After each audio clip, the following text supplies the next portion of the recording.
eruption. It's the same old bait and switch, only now there's gonna be some interruption. Tell the pirates at the WTO, you weren't elected and you gotta go. We're taking it back, we're taking it back. With Dr. Jill Stein, the Green Party. We're taking it back, we're taking it back. We're taking it back, we're taking it back. We're taking it back, we're taking it back. All right. So our next speaker is a gentleman who is an advocate for hemp. And hemp has a lot of different purposes. You know, everything from biodiesel fuel to paper. You know, it's also, you can be planted in fields. You know what? I'm not even going to say all this because this next gentleman's going to, you know, touch on this. But anyway, please give a welcome to Aaron Schoeneman. Please welcome Aaron. Thank you, Chris, for inviting me to speak today. My name is Aaron Schoeneman. I'm one of the co-founders of the Iowa Hemp Association. You heard from one of our co-founders earlier, also Chris. He talked about medical cannabis. Now I'm going to talk about industrial hemp. Like the other Chris just said, industrial hemp can be used for a lot of things. And when we're talking industrial hemp, we don't mean marijuana. Industrial hemp is actually something that can't be used to get high on, but it can be used, or some of it can be used to treat different things, like Dr. Dispro said. But my focus instead of medicine is actually on the environment. And there are a lot of things that I'm sure that we're all aware of here, knowing the group that we have. Specifically our water nitrate pollution problem, I'm sure that we're all familiar with. And this, you know, terrible addiction to chemicals to control our environment and to help farm that actually ends up killing a lot of our pollinators we rely on. Well, the reason I think that hemp is so important is because it can actually help with a lot of these things. Hemp has a really deep root system that'll actually help break up compacted soils that have been that have lost productivity over decades of just monocropping and just culture that we have of overspraying fertilizers.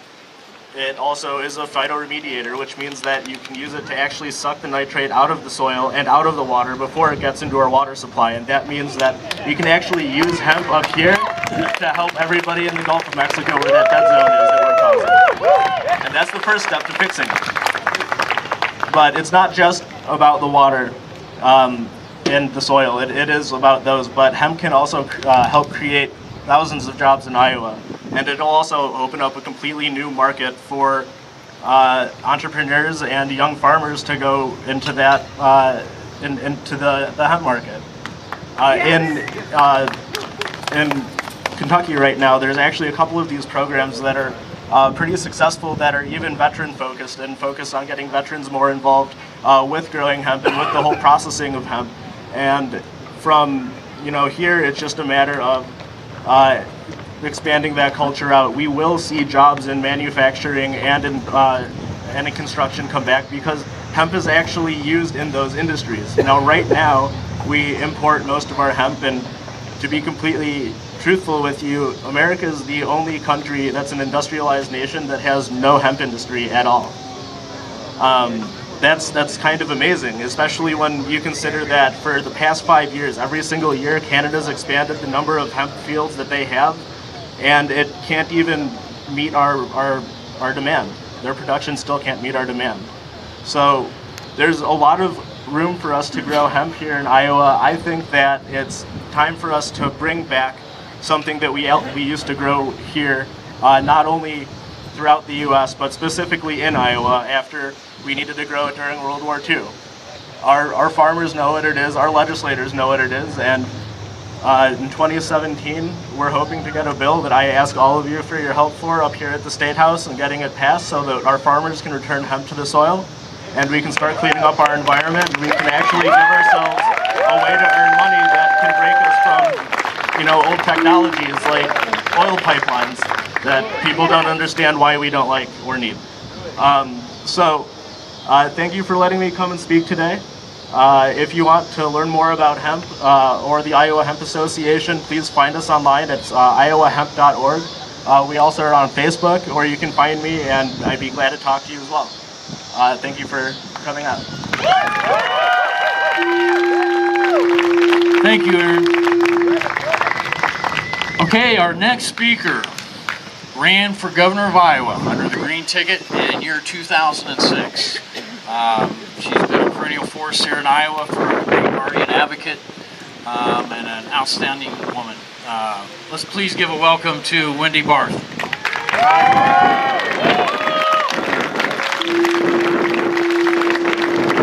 Thank you, Chris. This is great. This is phenomenal. You really did a great job putting this all together, and we've got so many people here. And I have to say, welcome to the Berners supporters. You guys got a raw deal. Talking about an abusive relationship. What the Democratic Party did to you people is shameful. Shameful. Welcome. We're not going to treat you that way. We open our arms with love and welcome, and hope that you're going to be ready to do a lot of work, because there's a lot of work to do. Yeah, there is. Yeah, I ran as a governor candidate. I'm looking at issues for the state of Iowa. So let's look at water quality. Let me first off give a shout out to Standing Rock and the work that they're doing to protect their water. Yeah, that is phenomenal. They're protecting their water from a possibility of being pollution, but our water here in Iowa is actually already seriously polluted. And the source of that pollution is industrialized agriculture. The Clean Water Act put a kibosh on industrialized manufacturing polluting the water, but industrialized agriculture is a whole other thing that they didn't have in 1970s when they wrote the Clean Water Act. So we need to work on that law. We need to figure out how to get the reins on industrialized agriculture, and I'm talking about confined animal feeding operations, CAFOs, where they put thousands of hogs inside one building. And when you got thousands of hogs inside one building, you get a lot of manure. They put this manure in lagoons. That's how much manure they have. They need lagoons to put it in. It's not just a puddle. And they spread it out on the cornfields. Now, a little bit of hog manure spread on the fields through the magic of compost becomes fertilizer. But when you get a lot of manure on the fields, it's not fertilizer anymore. It becomes pollution, and rainwater washes it into our streams, into our rivers. We get fish kills, we get beaches closed, we get hypoxia down in the Gulf of Mexico, and it's our fault. It's our fault. We need to do something about this. So who's with me on this? You want to do something about this? Yes, all right. I have been waiting for this crowd to show up. I've been building this Green Party hoping for you people to come, and we got to get busy. We got to write these laws. We got to enforce these laws. We got to shut these things down. We are calling for a moratorium on new CAFOs. We are calling for enforcement of the laws that we have, not just a slap on the hands. If these farmers are causing fish kills and spills, they should be shut down. Shut them down. Make it stick, and we should be going after the people who are really making the money, not just the subcontractors. Don't just put the subcontractors out of work. We got to go to where the money really goes and make those people feel it. They're the ones that don't care. They're out of state. They don't care what happens to us. We have been colonized. Planet over profit. So that's one issue that we need to work on, and the Green Party needs to, the Iowa Green Party needs to make that a campaign. In order to make that happen, we're going to need candidates. I'm hoping there's a lot of candidates here in this room, this beautiful room, today, here in this crowd today. Please think about it. It was the best experience of my life, running for governor, going around and talking about issues like this, meeting people, listening to what their side of the issue is, and then speaking like this in public. It's a fantastic experience, and Holly was talking about Karen Cubby. She did a great job of teaching us how to campaign. We'll get her involved. The Green Party will give you support, print up signs, logos. It is what it is. There's a lot of work to do. We can't do it all. I can't do it all. Holly can't do it all. We're going to all have to pitch in together, and I see so much energy here. So this is great. This is great. Another issue I wanted to talk about was mental health in Iowa. It's another place where Iowa is like at the bottom of the heap for all the states. Huh? Boo Branstad, who closed the mental health facilities. And you know the reason why? He said the reason why he did that was because the reason he said was it was because of financial reasons. He's going to save us money, right? But you know what? If somebody's got a mental illness and they can't get the help that they need, and that just festers and gets worse, and gets worse and gets worse, and then it becomes a real problem, and it's a lot more expensive to treat someone whose illness has gone, just like with ordinary medicine, mental health too. If your illness hasn't been treated, it gets worse, and they end up putting these mentally ill people in prison. Prison is about the worst place you can go for treatment for a mental illness, actually. And it's also the most expensive way to deal with this. So we're not talking about a financial advantage here. You're actually spending more money by not treating them, if you look at it. So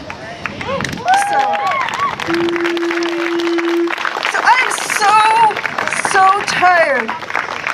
tired of this two-party system where, because there's more than two sides to a lot of issues, and most of the time they only give you one side, and sometimes they don't give you any sides at all. They just talk about how bad the other guy is. They're just bashing each other, and they don't talk about anything. I'm just so tired of hearing it. We got to talk about the issues. We got to stand up for what's right. We got a few other issues that we can be working on. Universal health care, for example. If we can't have that nationally, why not do that locally? We can do that in the state of Iowa. We can make universal health care in Iowa. They're doing it in Wisconsin. That's the way it got going in Canada, was one province started it, and then everybody fell in line after that. So we could set the pace there. We could work on this fight for a minimum wage of $15 an hour, make a livable wage. You like that idea? Okay, we can work on that. We could be supporting the Black Lives Matter people. You like that idea? You want to work on that issue? Great. So here's what you got to do. You want to work on these issues? Organize. Work on these issues. Get together locally. Select your candidates. Let us know who your candidates are going to be. We'll help you out. We'll make it happen. Together we can take over this state. We can make Iowa green again. Thank you.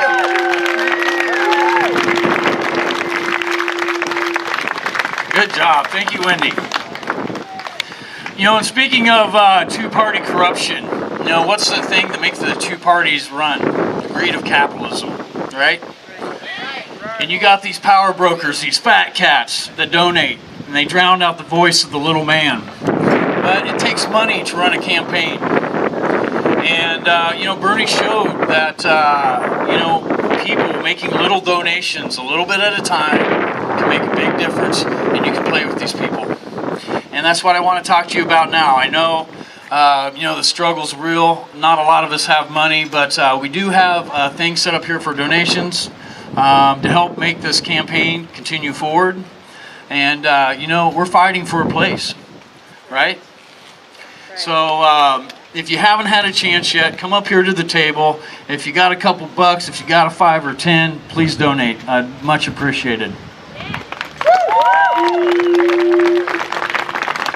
Also, today marks the 15th year anniversary of 9/11, and I thought it might be important to recognize that, because it was one of the greatest tragedies in our nation's history.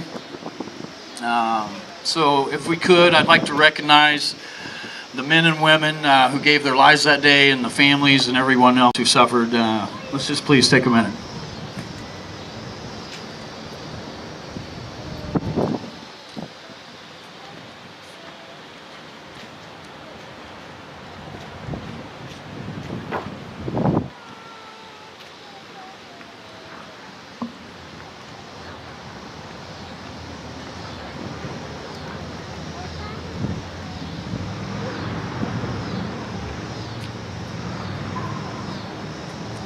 Okay, thank you.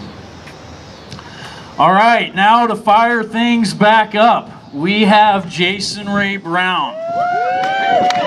Now, Jason was a Bernie national delegate along with me, and, he brings some fire, and he does this for a living. He tours around the Midwest. He's also been called the hardest working musician in the Midwest. A friend of mine. He's also put on the PA system. Has been a valuable help in organizing this event. Let's give it up for Jason Ray Brown. Thank you.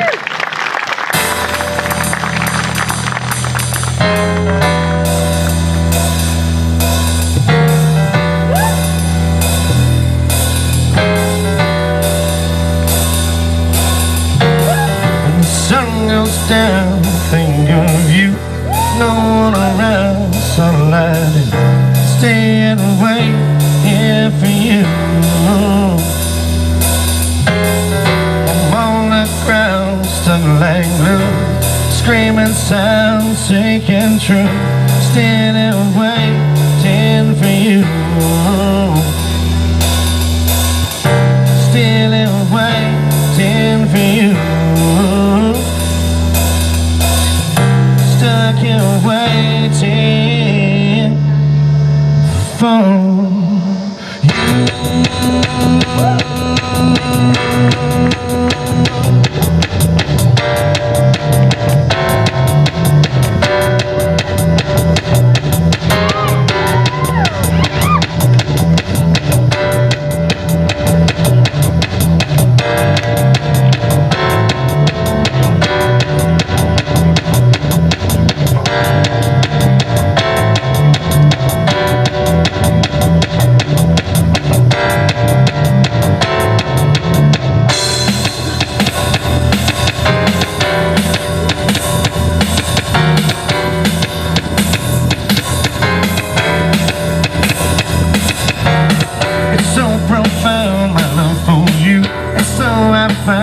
best excuse to stay and wait here for you. Thought I was crowned one for you. I don't know how I was so confused. Stuck in the days waiting for you. Stuck in the days waiting for you.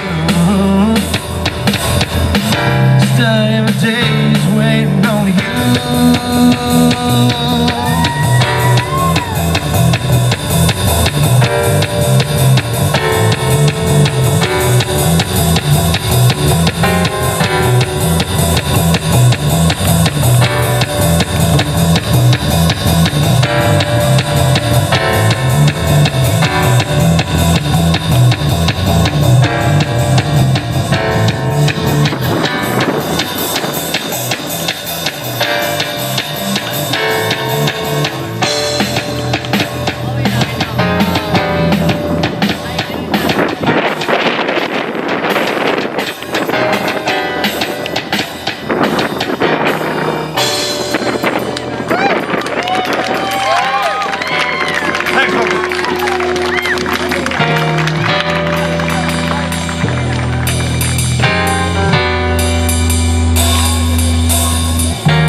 My band for coming out and helping,